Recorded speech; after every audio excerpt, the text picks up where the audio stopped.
Oh my God, it's so hard when everyone's silent. Hi, everyone. Good morning. I'm sure we're going to get started at like around 11:03.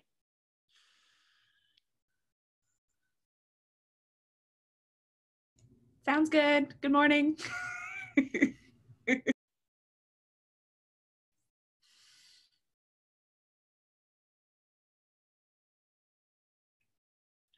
Steve, I kind of feel like you lost some background momentum. I feel like this is like Steve's version of Zoom fatigue, is that he was going really strong and then it's just kind of like, oh man, I'm just wearing out. Was that true? Oh, I don't know. I just have been too busy to make backgrounds. Bring it back, Steve. I miss it. I did It's actually. so fun. Really, I enjoyed it. Yes, I agree very much.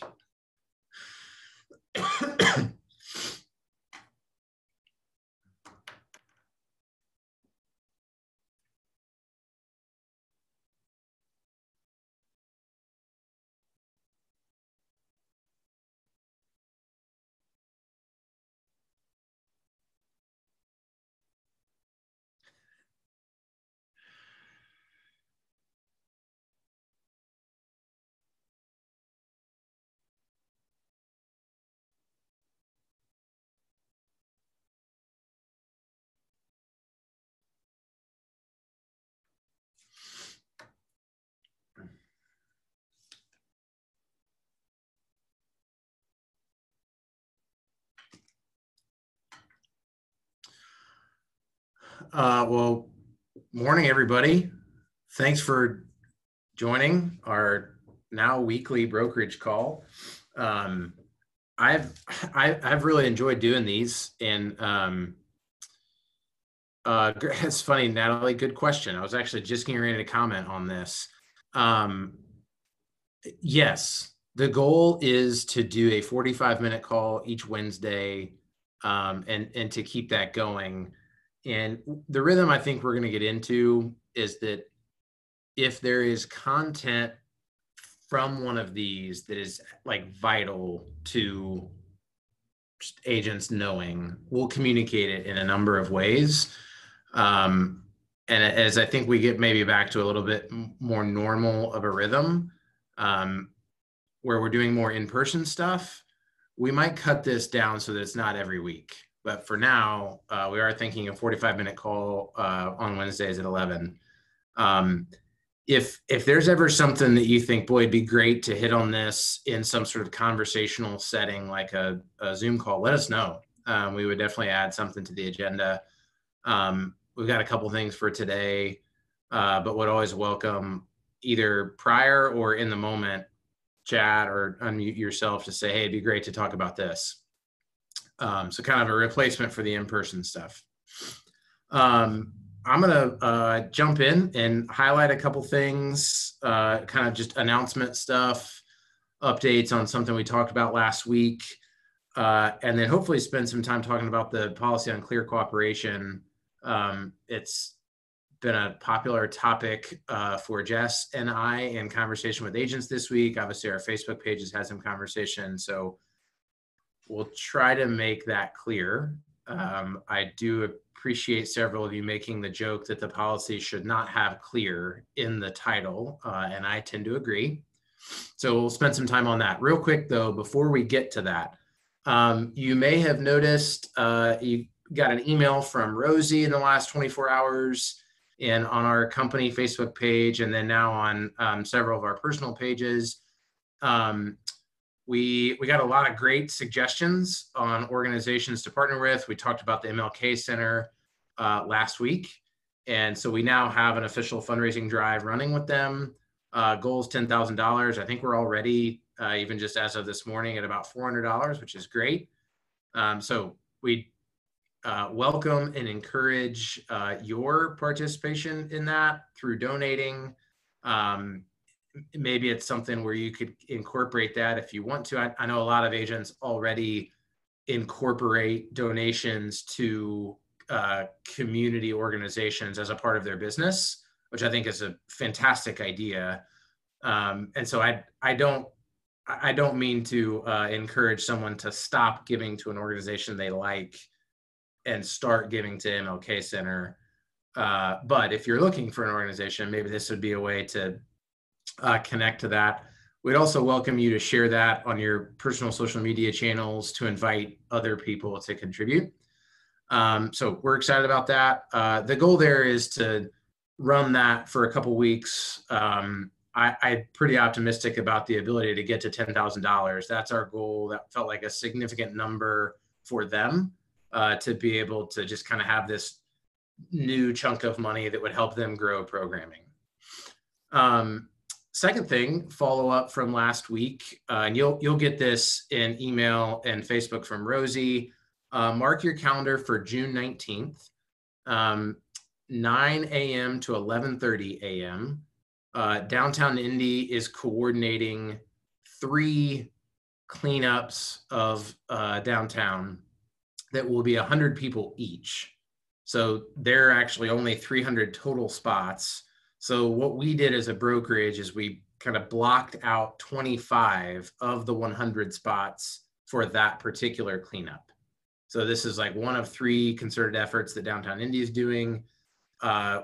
We have like 25 tickets, if you will, for the June 19th, 9 a.m. to 11:30. We would love to fill that with Platt agents, staff, or team staff. If we don't fill the 25, we will probably go out to maybe some clients or vendors, go to a couple lenders or title companies maybe. But we'd love for that to just be like a Platt, shared experience, go out downtown. So if you're able to join for that, just RSVP to Rosie to secure one of those 25 spots. Yeah, guys, and I'll send out an email right after this, just explaining a little more and giving some more details, and you can just reply to that email telling me you're in. Just to clarify, I used the word ticket. That was figurative. There's not actually like literal tickets that you're going to get. We just need to know. Before I transition talking about the policy on clear cooperation policy, any questions or comments on the fundraising drive for MLK or the Downtown Indy cleanup, June 19th?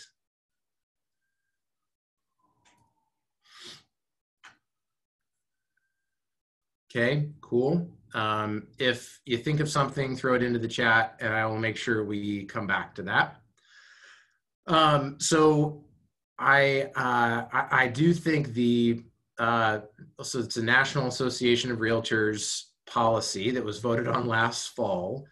I honestly think the way that things have been going in the last 60 or 90 days, just obviously unintentionally, but I think it's maybe caused us to not talk about this policy as much recently as we probably would be normally, because it is a really significant thing.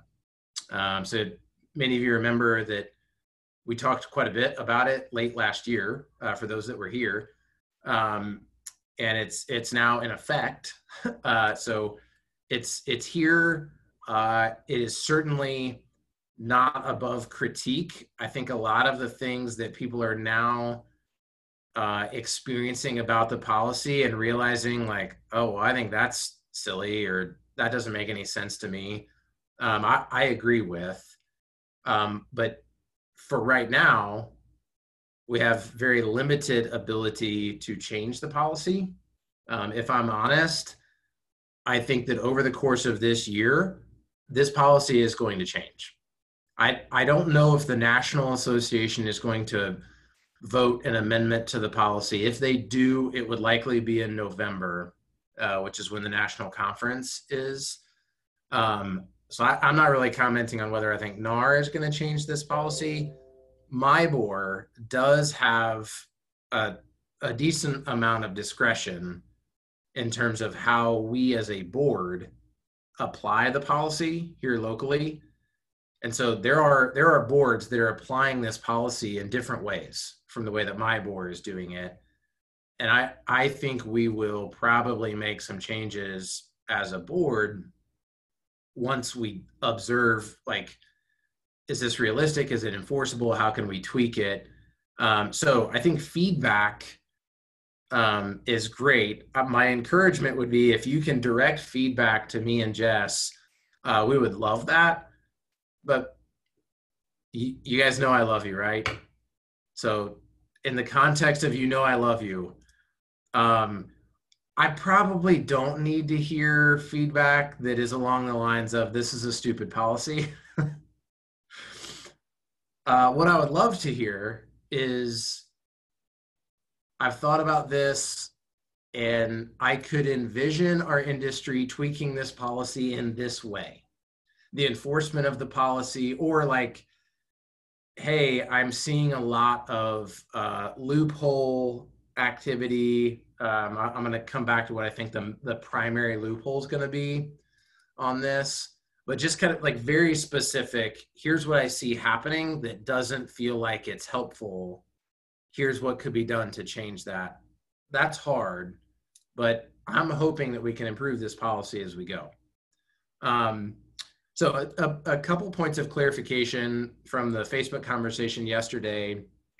Number one, the policy only comes into effect if there is a signed listing contract between broker and seller. So until there is a signed listing contract, I'll just, on my screen here, Steve and Spencer are the first two people on my screen. So I'm going to use Steve as a seller and Spencer as Steve's future realtor. The amount of conversation that Steve and Spencer have had about selling Steve's home doesn't matter if there's no signed listing contract yet.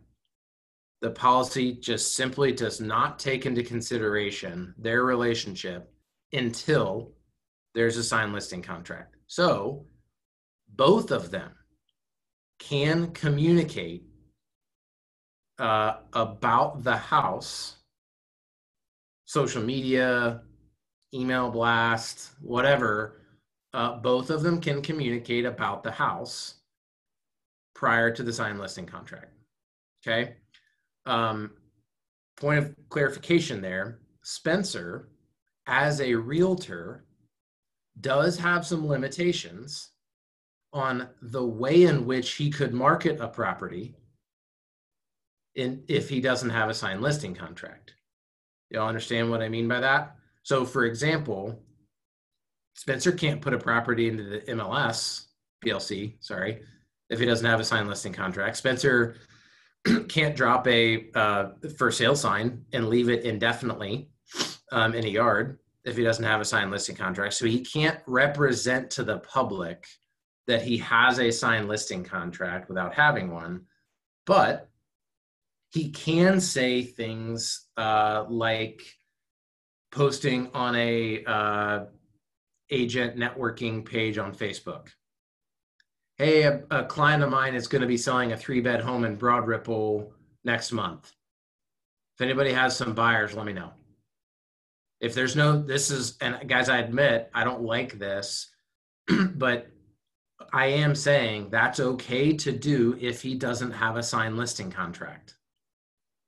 If he does have a signed listing contract, now all of a sudden the policy is in place. So the signature on listing contracts is clarifier number one. That's what brings the policy into effect. Okay. And just to clarify on that, that means the listing contract has been executed. It doesn't necessarily mean you've hit the date on a listing contract where a property would be listed. So if that agreement exists, the policy is in place. The second thing here, which I think this is where enforcement of the policy is going to be a really big question. And a lot of you commented on our Facebook page about this. How are we expected to enforce limited communication from our clients? So in my scenario, it's a little bit easier for us to think like, okay, Spencer is the agent. He knows the policy. He has a signed listing contract. If he posts about the house on Facebook, now he's got 24 hours to get the property into the BLC. Like, that's new. We may not be crazy about that, but that's at least fairly clear. We could imagine how that's enforceable. Michelle is the next person on my screen. Michelle's another realtor. She sees Spencer post about it. She looks in the BLC 24 hours later, there's no listing. That's pretty clear. That's a violation. Michelle could report Spencer to my board. What gets really tricky, and I agree, is Steve as the owner, the example that Natalie gave, which I think was from an Irvington page, an owner posting where now, okay, we don't know if there's a signed listing contract. And it's like, you mean to say we need to monitor our clients' social media activity and even communication to their neighbors? Yes. And so I think this is something that has to be a conversation with clients in circumstances where you know there will be a period of time between a listing contract being signed and a property going into the BLC. So y'all see that in the majority of our circumstances, this isn't too much of a problem, right? You get the listing contract signed, you quickly get it into the BLC, and you don't have a problem. Because once it's in the BLC, Steve can communicate all he wants about the house. So in that interim period of time, I think you really have two options. Option one is communicate with your clients about limiting, like totally limiting their communication about the property. No social media, no commenting to neighbors. How realistic is that to police? I will find out. It's not going to be easy. Obviously, social media is going to be a little bit easier to police. The second option, so option one, rein in the seller, keep them from communicating about the property. Option two, and here's where I think the imperfection of this policy is really going to show itself. It's the temporarily off-market status. So this is, I think, what will be used for circumstances like this, where Spencer and Steve have a signed agreement. Spencer can protect himself as the realtor by immediately entering that property into the BLC as temporarily off market, to where a consumer isn't going to be able to see that property in the way that they will when it's active. But if Steve posts on the Irvington Facebook page, feel bad about, I'm not trying to pick on the Irvington Facebook page. If Steve, as the seller, posts on the Irvington Facebook page, and Michelle, the second realtor involved here, says, what the heck? Clear cooperation policy. Why is Steve commenting on this? She could go to the BLC and say, oh, okay. Spencer is his realtor. It's in the BLC. I have information on the property now that I can communicate to my clients. And now I know when it's going to become active. Because that's one of the things that the TOM status requires, is that Spencer has to communicate to his peer, Michelle, when will this property become active, to use that status. What that accomplishes, the intent of what that accomplishes, is the sharing of information between brokers. So that, I mean, to put it bluntly, so that Michelle doesn't look stupid to her clients, right? So that Michelle can say, yeah, here's the information on that property. We've all experienced this. You can't be the expert source of information if it's in 100 different places. Zillow maybe as an example, but social media being a good example. And so it's an attempt to clarify the nature of Spencer and Michelle cooperating with each other, forcing Spencer to share information with Michelle. Here's where I think this is going to be a problem. I mean, I think there's a couple of imperfections with the policy. I think this is the biggest one. Spencer has the signed contract with Steve. He puts the property into the BLC as temporarily off market because they're not intending to list it for 2 weeks. They want to drum up some interest, you know, kind of prime the pump, get people figuratively lining up at the door. Maybe Steve's painting the inside of the house, so they don't want to list it yet. But Spencer doesn't want to risk Steve selling the house out from under him, which is a good idea, right? Spencer got to get the listing contract signed so that Spencer's guaranteed compensation if the house sells, because he's doing work for Steve. So he gets the listing contract signed, but they know they don't want it to go. Right, Steve, I know. We're all skeptical of you. So they don't want it to go active for 2 weeks. So it's temporarily off market. Well, during this interim, there's communication on social media. And John, who is a buyer, contacts Steve, who connects him to Spencer.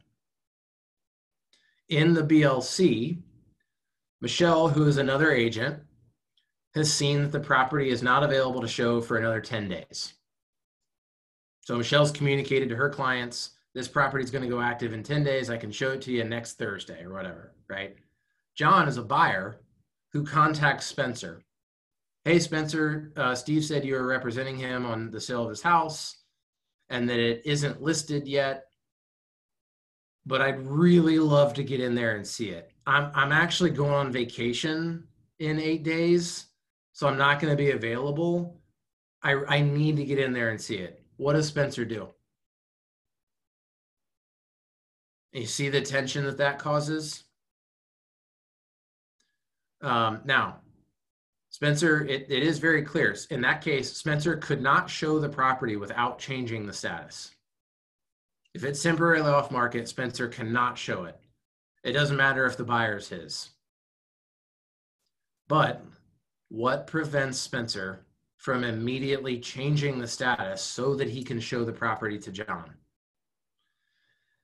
And I think in that scenario, Michelle has a legitimate complaint.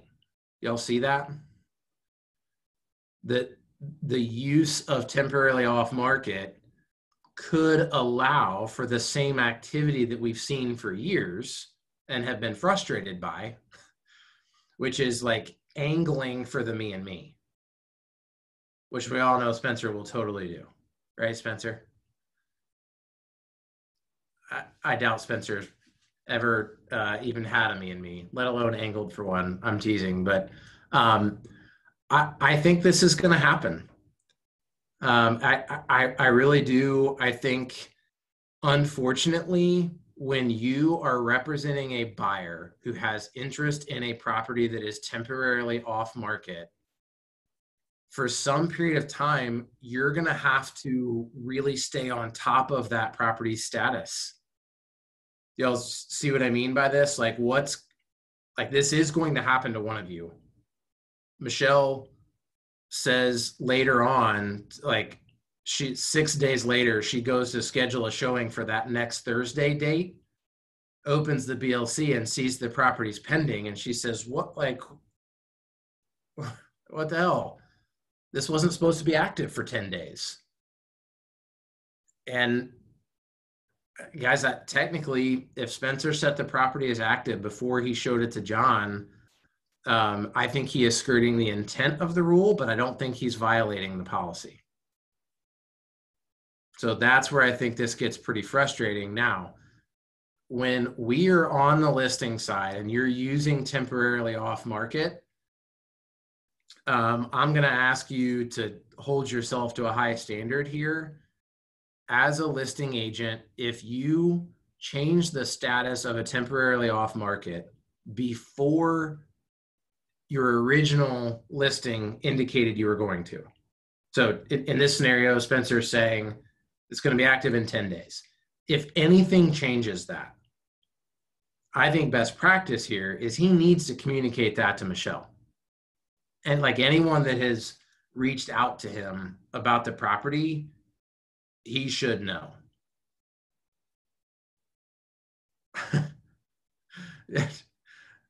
Jenny, I was wondering why Judy was asking about that, but makes much more sense that it was Minna. I will circle back to that. Yeah.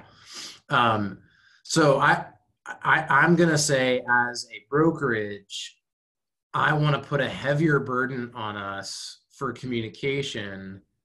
If you're using temporarily off market and you choose to change the status earlier than you had indicated, I think you have a responsibility to try to communicate to the public. I mean, it's in your seller's best interest, right, to communicate to as many people as you can. So you should do it anyway. But I also think it's fair to your peers. But I think this is going to be an issue, and I don't think my board is going to be able to police this effectively in the moment, but the BLC policy committee, which for better or worse I sit on, they do have the ability to look for patterns of agents who regularly use temporarily off market. So like that's kind of like yellow flag number one, is if an agent is using TOM all the time. Not a violation, but that is going to call attention to like watching their activity. Yellow flag number two is if that agent is regularly setting the property active before their original listing had indicated they were going to. Right? So again, not a violation, but that is something that will raise a flag for my board that can be automated. It's in hindsight. So just, I'm not worried about that for us because I think we need to be to a higher standard. But if you see an agent doing this regularly, I think it's helpful for my board to call attention to that. And you can go to my board, but you can just bring this to my attention too. If you get the sense that a listing agent is using temporarily off market to angle for a me and me, tell me. Like, we want to know that. You may or may not be right, and it may or may not lead to something, but at the least, it's good to know. I want to come back to the sight unseen offer. Rosie, what do you mean that communication? Which communication? Yeah, you had just said that if agents are taking or are putting it on market or marketing it as active, they have a responsibility to communicate that. What's the best way for agents to communicate that if they're putting it on market before? I think in every way that you normally would market a property, you should put it out there. Very specifically, though, if any other buyer's agent has communicated to you about the property during the temporarily off market, you need to go back to them and say, hey, heads up, I'm setting this active earlier than I thought I was going to. The mirror image of that, by the way, if you're a buyer's agent, don't assume that the listing agent is going to set the property as active when they say they're going to. I know that's an inconvenience, but if you're like kind of sitting there waiting on a TOM property to go active, I think you need to communicate to the listing agent. Say, hey, I have a buyer that wants to see that property. I know right now it's scheduled to go active in 10 days, but if it's feasible for me to show that property earlier than that, please tell me. So that you like do it in email, text them, like so that you have a record of you made sure you were in line.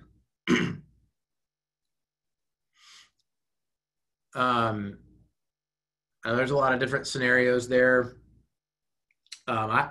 I'm curious to see how much temporarily off market is going to end up being used. As I am the office exclusive. So hopefully everybody's getting a sense of how these two things kind of work side by side. That the office exclusive is the only scenario where you could have a listing contract signed and not have the property in the BLC because you're not communicating about the property to the public at all, just plat agents. The temporarily off market allows you to communicate to the public as much as you want. It's just that it's not active and you can't show it. This is, I mean, temporarily off market is probably going to become what everyone has always called a pocket listing or a coming soon. I want to come to the sight unseen offer. Questions on all the variables there? Anybody really mad at Spencer after that?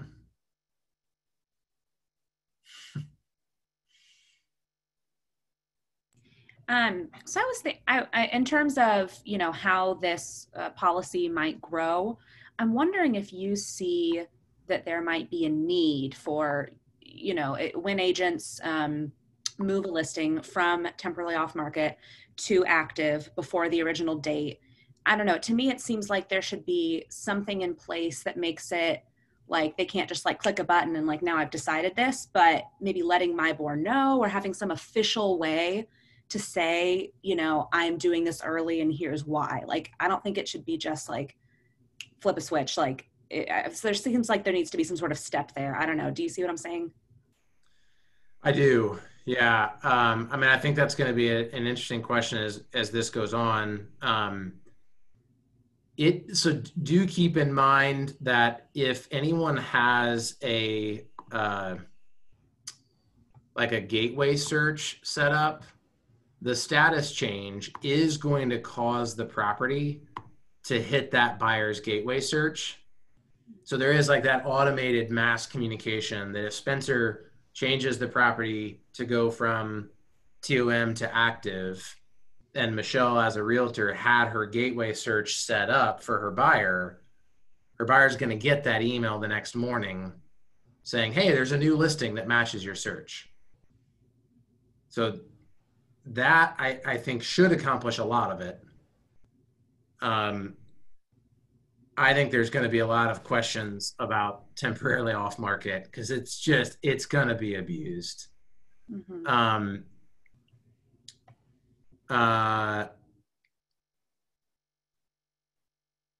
Steve, let me come back to Phil's question in a moment. Steve, unmute yourself if you would. Run through the scenario that you're talking about there. Okay, so, you know, say I have it on, you know, in temporarily off market status for, say, 2 weeks. What I noticed is when I bring it active after that 2 weeks, you know, the day count will say 14 or 15 days, which, you know, I mean, as we know, a lot of our customers look at those sites and, you know, that's inaccurate. You know, maybe Zillow or whatever sites just don't know how to cope with that yet. But I was curious if there was a way to not have that happen because that's not great. And was that a property that was active and went to temporarily off market and then became active again, or did it start TOM? It went directly to TOM, I believe. So I didn't know that, and I don't know the answer to the Zillow days on market question. I can say that in the BLC, days on market clock does not start if a property is temporarily off market. I'd be open to feedback on this. My perception is that consumers and their realtors, buyers and their realtors, would really only care about days on market in the BLC. Like, I think that would be the consensus source of how long has this property been active. If someone tried to use a Zillow clock, I think you'd have a pretty easy rebuttal to that. You know, like no, this house hasn't been listed for 2 weeks. It's been listed for 2 days. My my issue is more with my seller, and that they kind of like go, whoa, what's that? That's not right. That makes it look like it's been on market for a long time. Yeah, I think Emily that's good advice. Emily just said, particularly given the circumstances now, if you're doing a temporarily off market, it would be, I think in most cases, it would be in your interest not to syndicate with Zillow on that until you're ready to go active. That's what you mean, Emily. I want to make sure I circle back to Jenny's question and Phil's question. They're both good. The sight unseen offer, guys, I think this is one of it's sticky, right? I don't see any reason that an agent representing a buyer could not submit a sight unseen offer to buy that house. The policy, to my understanding and knowledge, the policy does not restrict that. What I think you're going to run into is that a sight unseen offer in most cases is going to have a provision, is going to have a contingency for the buyer to be able to see the property. Like a sight unseen offer, maybe you negotiate about price and the buyer gets like 48 hours to see the property after coming to an agreement. I don't know.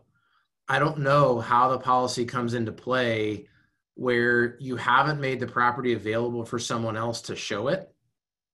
And someone could negotiate a sight unseen offer and then go and see it after it's pending to have 2 days to make up their mind.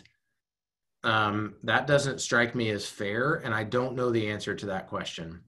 Like how's that not a way for one buyer to kind of get in that isn't, it's not a showing, right? It's an inspection at that point.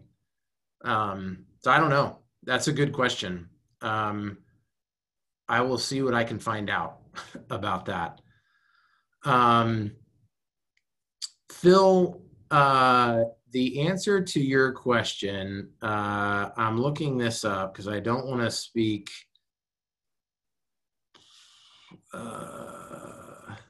Does anybody recall that offhand?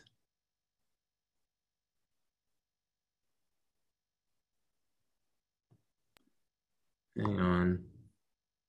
Emily, did you say that you know the answer? Feel free to speak up. I think that you can have it as long as you want on the exempt form. It gives you an opportunity to identify how many days you want to be off market. But then I believe in our training, she told us that we don't have to complete that. Now, so then there's no limit. But I will tell you that entering into the BLC, that it asks you for a time. It doesn't let you move forward and temporarily off market until you do it, or until you enter in a date. And so I've been entering like 3 months in advance, just as, you know, just as an arbitrary date of, I know that we're going to go active sooner than that, but I have to enter something in to even access the listing. Does that make sense? Yeah, Sarah. I think that's right. Because this is a change to the policy. Is there used to be a maximum number of days. There's not now. You do have to declare a date, but there's no maximum, and it could end up being indefinite because you can just keep changing the date. Mm-hmm. So Emily, you're saying I normally throw it way out into the future. So in case I like forget on the day of, I know that it's going to be TOM until I go back and change it. Right. Yeah. Yeah. Yep. Jenny, I think you're right. I think there are going to be some circumstances where a buyer can't get in to see a property and they ask us to submit an offer sight unseen with a period of time to look at it after. This did come up, by the way, my last BLC policy meeting. Well, I missed the last one 2 meetings ago. One of the brokers in the room said, isn't this just going to happen all of the time? And the MIBOR staff person's perspective was, yeah, maybe. And this is how we're going to have to evaluate the policy. Does the policy like change the way that people think about showings and sight unseen offers? So I think the verdict is out on how often TOM is going to be used. I think it will be used a lot, and Jenny, I agree. Yeah, Crystal, I think one answer to Crystal asked, what would be the benefit? Like, why would you put a property in as temporarily off market for months? You could argue that an agent would do that trying to secure a deal where they were the only realtor. I think that's unethical. But that's, let's just say I wouldn't put it past our industry for people to try to do that. I think you could also say it's a way to allow you to indefinitely communicate about the sale of a property, like try to get a buyer without starting the days on market clock. So just this indefinite, like, hey, anybody happen to want to buy this house? Just let me know and I'll change the status to active. Like, you wouldn't say it that way, but a way to do like a gentle marketing.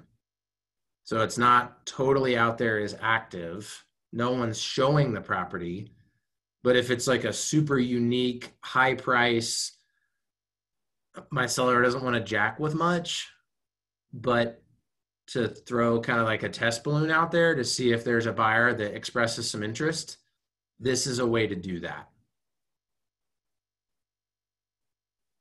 The office exclusive is as well. You just can't communicate to the public about it.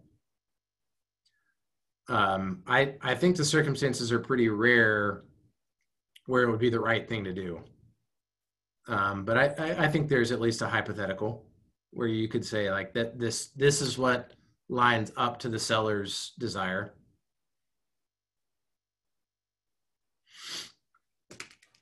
Have I sufficiently thrown the policy and our industry under the bus in this conversation? Yeah. Y'all are like, oh, Mark is not really crazy about our industry or this policy. That's not true. I love our industry, and I think there is some positive to the policy.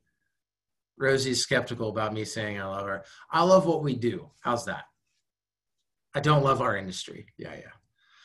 That sounds more right. I was like, Mark. Guys, I would never suggest that we should become like tattletales as agents. Like, it takes time, it takes energy, and it's not about trying to get someone in trouble. But I do think the primary goal of this policy is a good primary goal, which is we've signed up to cooperate with other brokers. That's what the Board of Realtors is. It helps all, like, we can't do what we do without the broker listing cooperative. We just can't. Like, I guarantee you could not.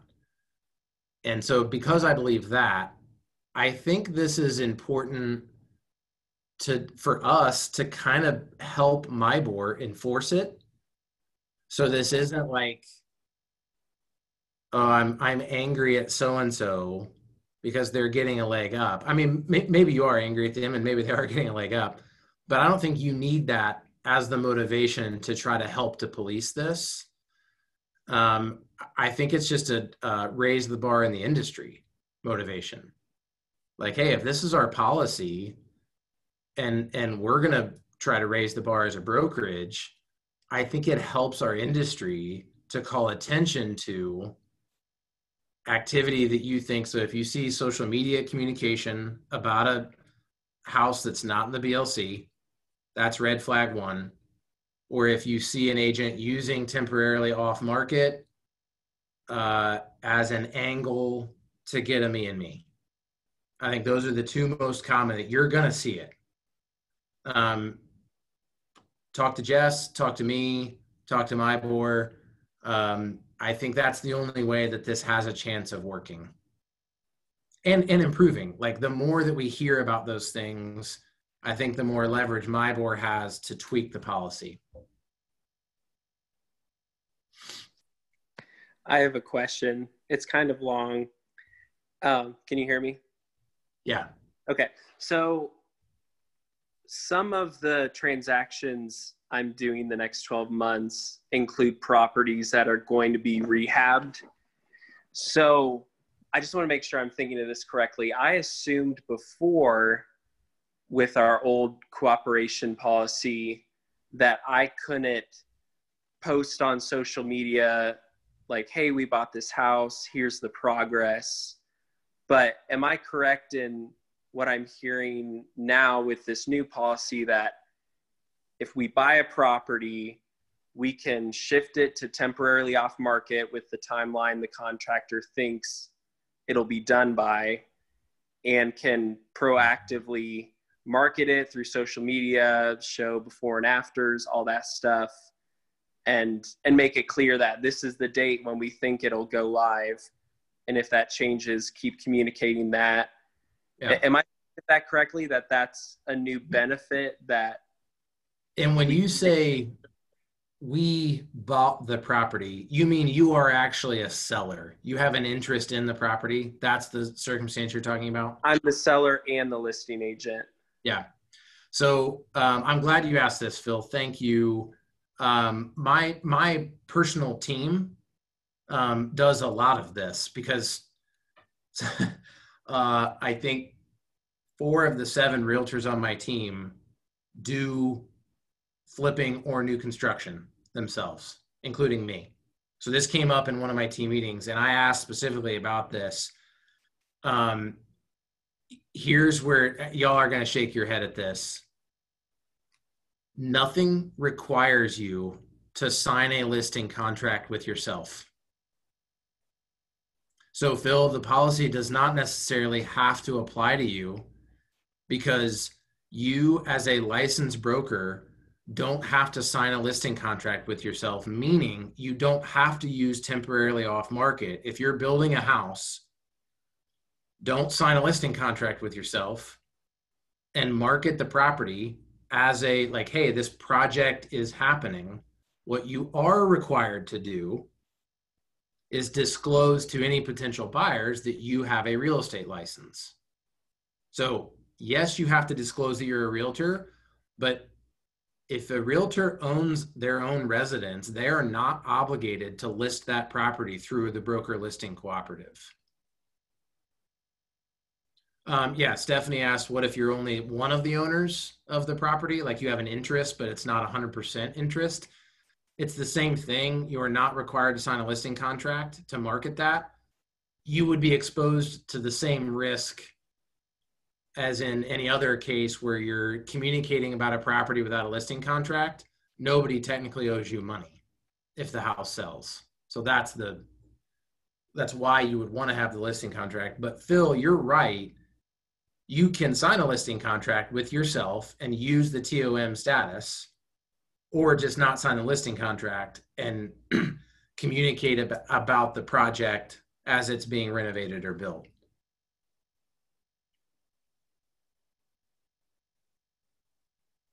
I'm reading Natalie's question here. Yeah, I think this is an important one.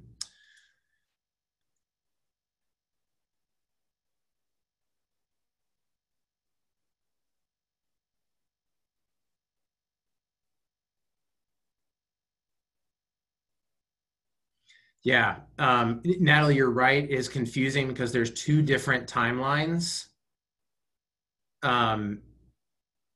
My guess is eventually these 2 timelines are going to line up with each other because the BLC policy committee just, by the way, in case you think this BLC policy committee actually has any power, they don't. All that we do is make recommendations to the board. So we have made a recommendation to the board to change this, the fact that there's 2 different timelines.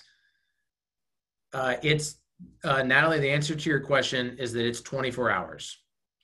If a property is marketed in any form or fashion, you have 24 hours to make sure it's in the BLC. Social media post, a sign in the yard, and this has already been a complaint to my board.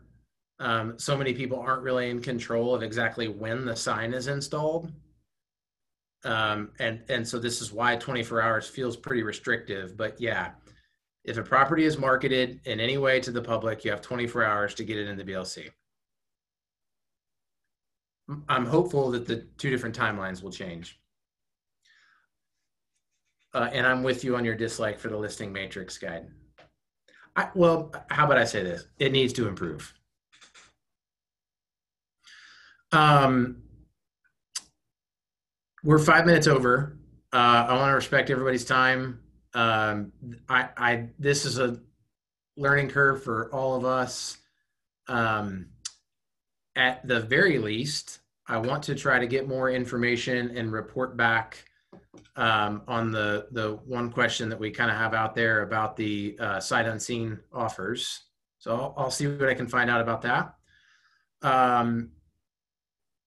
Good stuff. Thanks for engaging, everybody. Watch for Rosie's email on Downtown Indy cleanup on June 19th, and share and give away the MLK fundraiser. Have a great day, everybody.